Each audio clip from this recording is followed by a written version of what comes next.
New ইয়র্কে বাংলাদেশি নারী হত্যার ঘটনায় একজন গ্রেফতার, জড়িত থাকার কথা স্বীকার জানিয়েছে পুলিশ। সিরিয়া তুরস্ক সীমান্ত আইএস মুক্ত করার দাবি তুরস্কের, সংকট সমাধানে যুদ্ধবিরতির চুক্তিতে পৌঁছাতে ব্যর্থ যুক্তরাষ্ট্র রাশিয়া। বিশ্ব অর্থনীতির প্রবৃদ্ধি বাড়াতে সমন্বিতভাবে কাজ করতে একমত জি-20 সদস্য রাষ্ট্রগুলো। কথার বুলি নয়, অর্থবহ আলোচনার আহ্বান শি জিনপিং এর। এবং পাউন্ডের বিপরীতে টাকার মূল্য কমে যাওয়ায় এবার ঈদে কমেছে ব্রিটেন থেকে দেশে অর্থ পাঠানোর পরিমাণ। ব্রিটিশ সরকারের কঠোর নীতিমালায়ও দায়ী বলছেন সংশ্লিষ্টরা।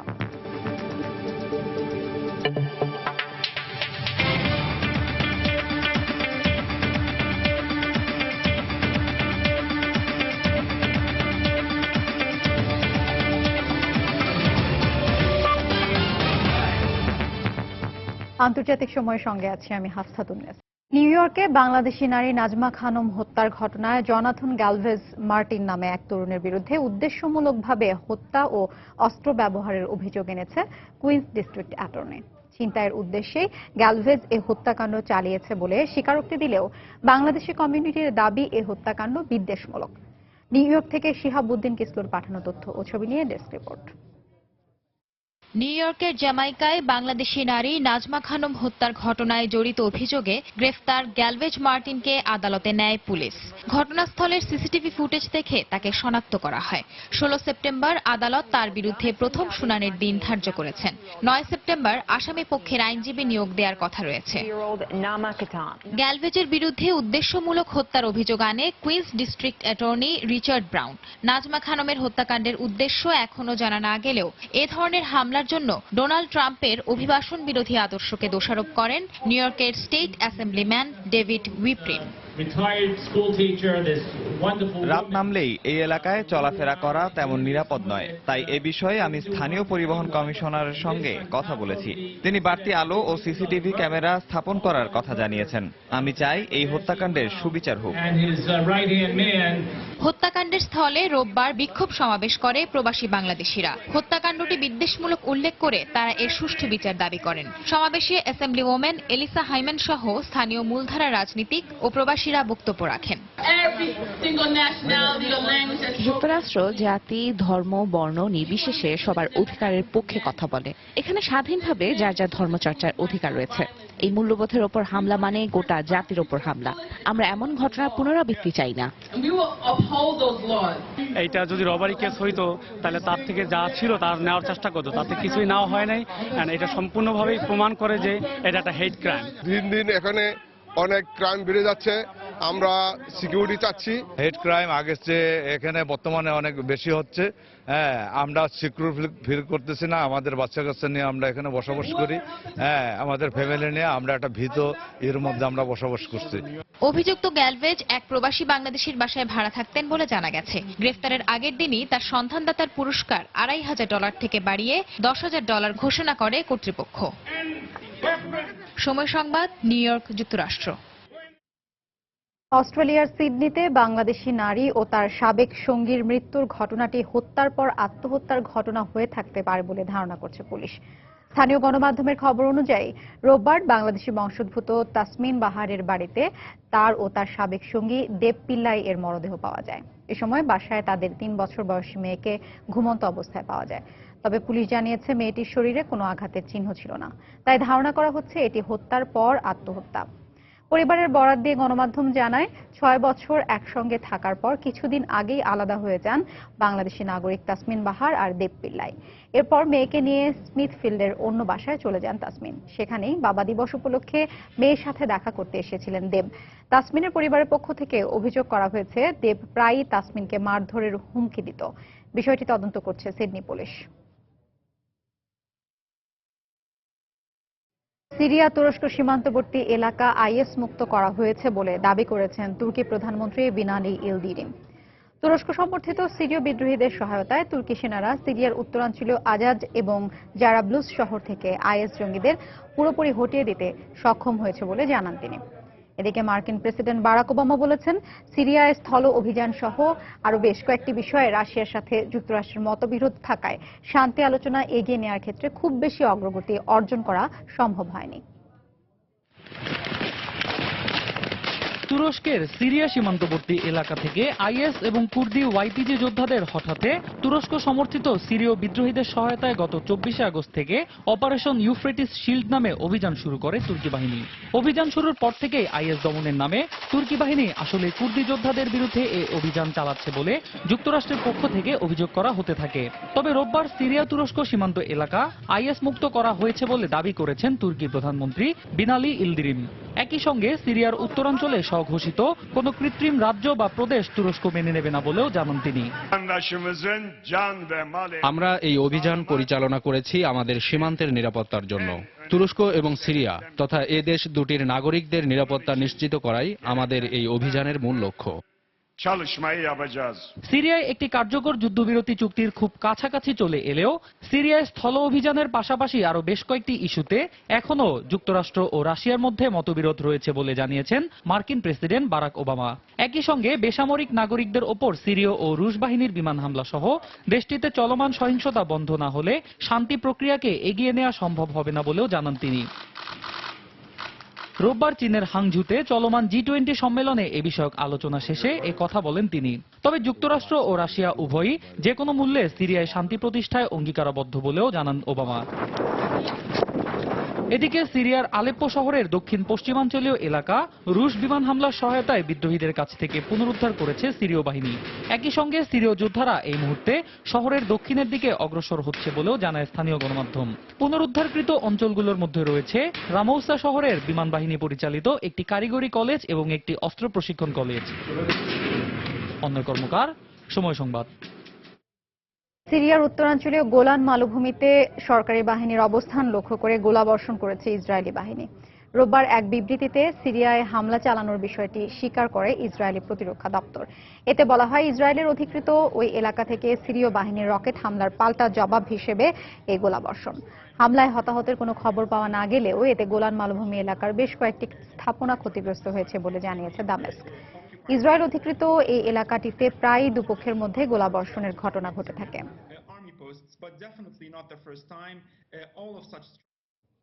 আন্তর্জাতিক সময়ে আরো দেখবেন, 3টি ব্যালিস্টিক ক্ষেপণাস্ত্র ছুঁড়ল উত্তর কোরিয়া। দক্ষিণ কোরিয়ার থার্ড ক্ষেপণাস্ত্র মোতায়েনের বিরোধিতায় চীন।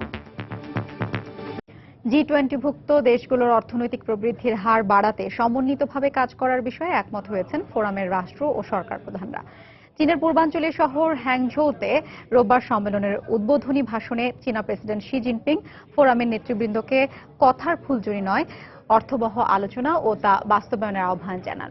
এদিকে সম্মেলনের পার্শ্ব বৈঠকে প্রথমবারের মতো ব্রিটিশ প্রধানমন্ত্রী থেরেসা মের সঙ্গে সাক্ষাৎ করেছেন রুশ প্রেসিডেন্ট ভ্লাদিমির পুতিন।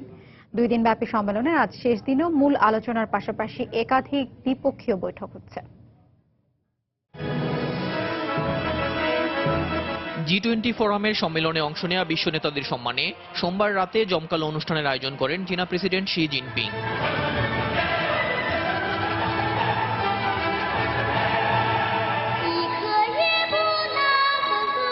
এতে চীনের ধ্রুপদী সঙ্গীত, ঐতিহ্যবাহী নাচ ও লোকসংস্কৃতির সঙ্গে ছিল পশ্চিমা ব্যালে নৃত্যের মিশেল।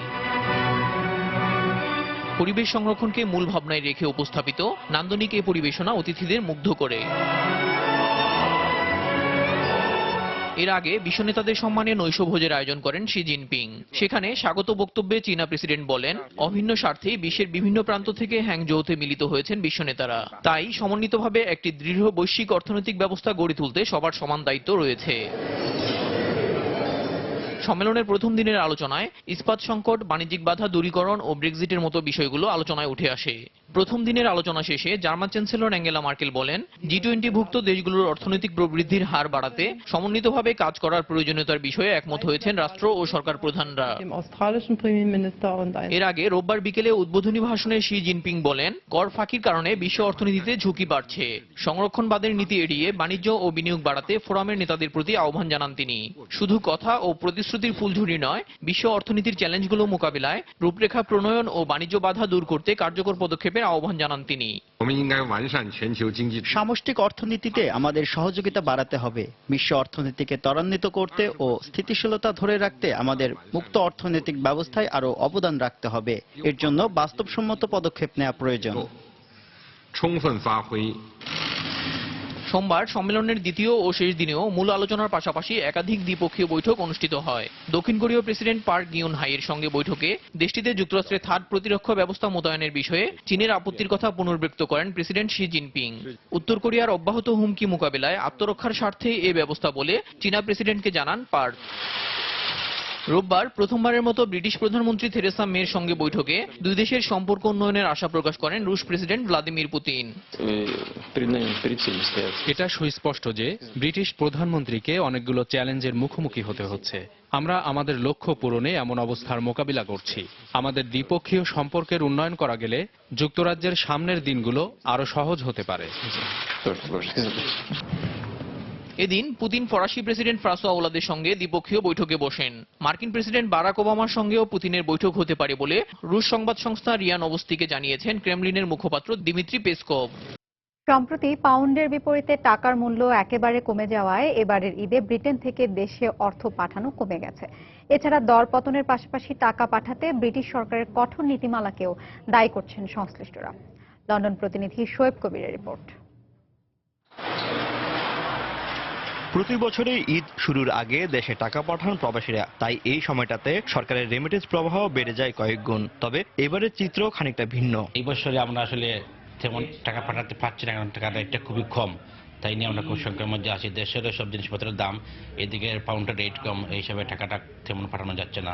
গেল কোরবানির ঈদের তুলনায় এবারের ঈদে পাউন্ডের বিপরীতে বাংলাদেশি টাকার বিনিময় মূল্য কমেছে প্রায় 15 টাকা। ব্রিটেন থেকে পাঠানো অর্থে 1 লাখে প্রায় 10,000 টাকার মতো কম পাচ্ছেন তারা। এবছর কুরবানির ঈদে টাকার রেট একটু কম হতেও অন্যান্য ঈদের সময় যেভাবে বেশি টাকা পাঠাতাম সেরকমের পাঠানোর জন্য একটু দ্বিধাদ্বন্দ্বে আছি, কারণ 1 লাখ টাকা পাঠাইতে এখন 10,000 টাকা আমাদের কম পাইতে হইতেছে। তাই ঈদের পরে পাউন্ডের বিপরীতে টাকার মূল্য কিছুটা বাড়ার অপেক্ষায় রয়েছেন অনেকেই। মিনিমাম অ্যামাউন্ট আমরা এখন পাঠিয়ে দিচ্ছি, ঈদের পরে যদি টাকার রেটটা একটু ভালো হয় তাহলে বাদ বাকি টাকাগুলো ইনশাআল্লাহ ঈদের পরে পাঠিয়ে দেবো। পাউন্ডের দর পতনের পাশাপাশি অর্থ পাঠানোর ক্ষেত্রে ব্রিটিশ সরকারের নানা কঠোর নীতিমালার কারণে কমছে অর্থ পাঠানোর হার। বর্তমানে যত আমাদের ঈদুল আজহা সামনে, আমরা যেভাবে এক্সপেক্ট করছিলাম ব্রিটেন থেকে রেভিনিউ আমরা যাবে, ওই হারে যাচ্ছে না।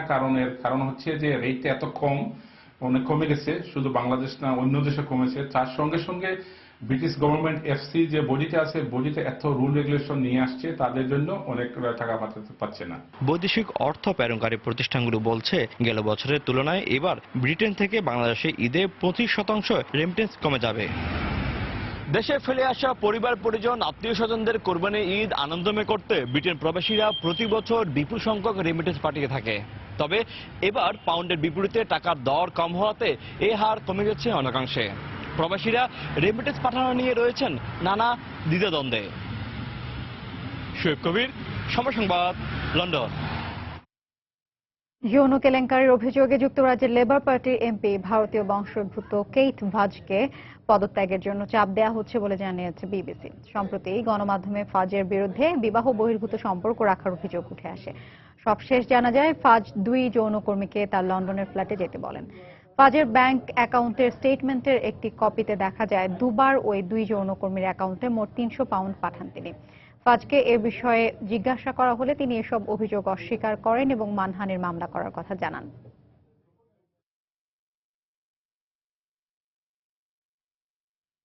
আন্তর্জাতিক সময় আরো যা দেখবেন। সেন্ট তেরেসার 19তম মৃত্যুবার্ষিকী আজ। কলকাতায় চ্যারিটি মিশনারিগুলোয় প্রার্থনা। উত্তর কোরিয়া আবারও 3টি ব্যালিস্টিক ক্ষেপণাস্ত্র ছুঁড়েছে বলে জানিয়েছে দক্ষিণ কোরিয়া। চীনে G20 সম্মেলনে পিয়ংইয়ং এর সম্ভাব্য হুমকি মোকাবিলায় করণীয় নিয়ে আলোচনার পরপরই এই খবর পাওয়া গেল। এর তীব্র নিন্দা জানিয়েছে জাপান। সোমবার উত্তর কোরিয়ার পূর্ব উপকূল থেকে এ পরীক্ষা চালানো হয়। এ নিয়ে চলতি বছর অন্তত 10টি ব্যালিস্টিক ক্ষেপণাস্ত্র ছুঁড়ল পিয়ংইয়ং।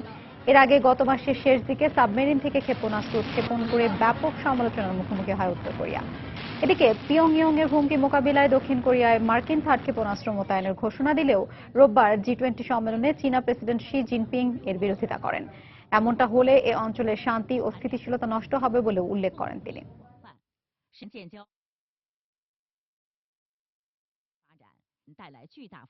হংকংয়ের আইনসভার নির্বাচনে স্বাধীনতাকামী জোটের বেশ কিছু নেতা জয়লাভ করেছেন। পাশাপাশি গণতান্ত্রিক আন্দোলনের আলোচিত নেতা নাথান ল জয় পেয়েছেন।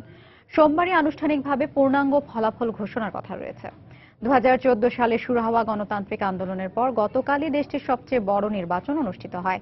স্থানীয় সময় সকাল 7:30টায় শুরু হয়ে ভোট গ্রহণ চলে রাত 10:30টা পর্যন্ত। ভোটারদের দারুণ উপস্থিতির ফলে স্বাধীনতাকামী ও গণতন্ত্রপন্থীদের বিজয় সম্ভব হয়েছে বলে জানিয়েছে গণমাধ্যম। এই নির্বাচনে চীনপন্থী, গণতান্ত্রিকামী ও স্বাধীনতাকামী 3 জোটের প্রার্থীরাও অংশ নিয়েছিলেন। চীনের বিশেষ প্রশাসনিক এলাকা হংকংয়ের আইন পরিষদের 70টি আসনে এই নির্বাচন অনুষ্ঠিত হয়। 70টির মধ্যে 40 জন আইন প্রণেতাই সরাসরি নির্বাচিত হয়ে থাকেন। বাকি 30টি আসনে স্থানীয় প্রার্থীরা নির্বাচন করেন।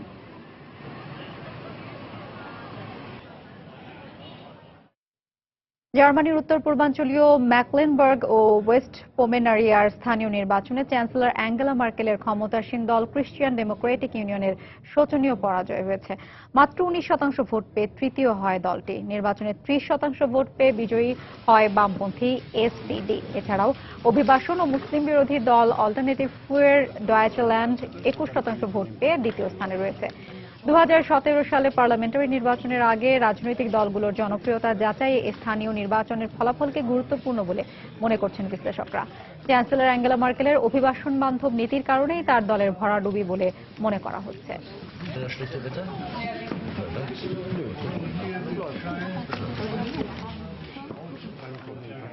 ইসরায়েলের তেল আবিবে নির্মাণাধীন ভবন ধসে বেশ কয়েকজন আহত হয়েছে। আহতদের মধ্যে একজনের অবস্থা আশঙ্কাজনক।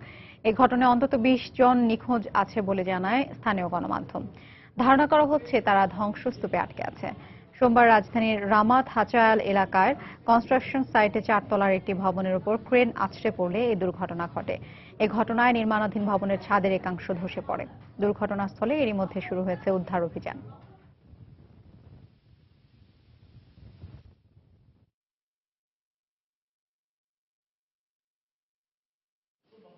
সিরীয় শরণার্থীদের ছবি তুলে ফরাসি ভিজা দো পুরস্কার জিতেছেন গ্রিক ফটোগ্রাফার এরিস মেসিনিস।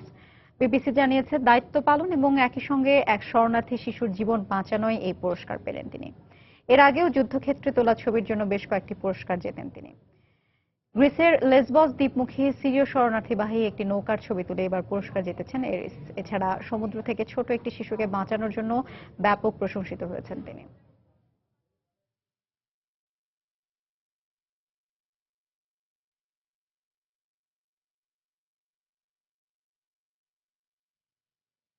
সেন্ট তেরেসার 19তম মৃত্যুবার্ষিকী আজ। 1997 সালের 5 সেপ্টেম্বর তিনি মৃত্যুবরণ করেন।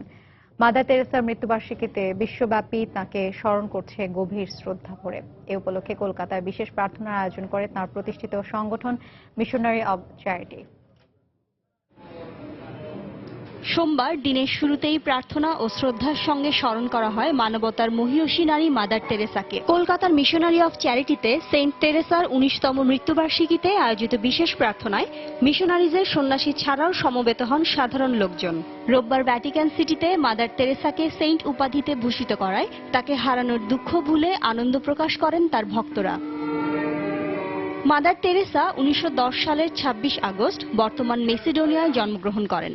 18 বছর বয়সে বাড়ি ছেড়ে ইতালির সিস্টার অফ লরেটো সংস্থায় যোগ দেন। এরপর থেকেই মানুষের সেবায় নিজের জীবন উৎসর্গ করেন তিনি। 1950 সালে কলকাতায় তিনি মিশনারিজ অফ চ্যারিটি নামে একটি সেবা প্রতিষ্ঠান প্রতিষ্ঠা করেন। সুদীর্ঘ 45 বছরের বেশি সময় ধরে তিনি দরিদ্র, অসুস্থ, অনাথ ও মৃত্যু পথযাত্রী মানুষের সেবা করেন। এক সময় ভারতের পাশাপাশি সমগ্র বিশ্বে তার মিশনারি কার্যক্রম ছড়িয়ে পড়ে। তার জনহিতৈষীমূলক কাজের জন্য 1979 সালে শান্তিতে নোবেল পুরস্কার এবং 1980 সালে ভারতের সর্বোচ্চ বেসামরিক সম্মান ভারতরত্ন অর্জন করেন মাদার তেরেসা। 1997 সালের 5 সেপ্টেম্বর 87 বছর বয়সে তিনি মৃত্যুবরণ করেন। তার মৃত্যুর পর পোপ দ্বিতীয় জন পল তাকে স্বর্গীয় আখ্যা দেন। মৃত্যুর আগ পর্যন্ত মানবতার সেবায় নিরলসভাবে কাজ করেন এই মহীয়সী নারী। শিরিন আক্তার, সময় সংবাদ। এ পর্যায়ে আবারও জানিয়ে দিচ্ছি আন্তর্জাতিক সময়ের শীর্ষ সংবাদগুলো। নিউ ইয়র্কে বাংলাদেশি নারী হত্যার ঘটনায় একজন গ্রেফতার, জড়িত থাকার কথা স্বীকার জানিয়েছে পুলিশ। সিরিয়া তুরস্ক সীমান্ত আইএস মুক্ত করার দাবি তুরস্কের, সংকট সমাধানে যুদ্ধবিরতির চুক্তিতে পৌঁছাতে ব্যর্থ যুক্তরাষ্ট্র, রাশিয়া। বিশ্ব অর্থনীতির প্রবৃদ্ধি বাড়াতে সমন্বিতভাবে কাজ করতে একমত G20 সদস্য রাষ্ট্রগুলো। কথার বলি নয়, অর্থবহ আলোচনার আহ্বান শি জিনপিং এর। এবং পাউন্ডের বিপরীতে টাকার মূল্য কমে যাওয়ায় এবার ঈদে কমেছে ব্রিটেন থেকে দেশে অর্থ পাঠানোর পরিমাণ। ব্রিটিশ সরকারের কঠোর নীতিমালায় দায়ী বলছেন সংশ্লিষ্টরা। এই ছিল আন্তর্জাতিক সময়। যে কোনো খবর পেতে ভিজিট করুন সময়নিউজ.tv। সঙ্গে থাকুন সময়।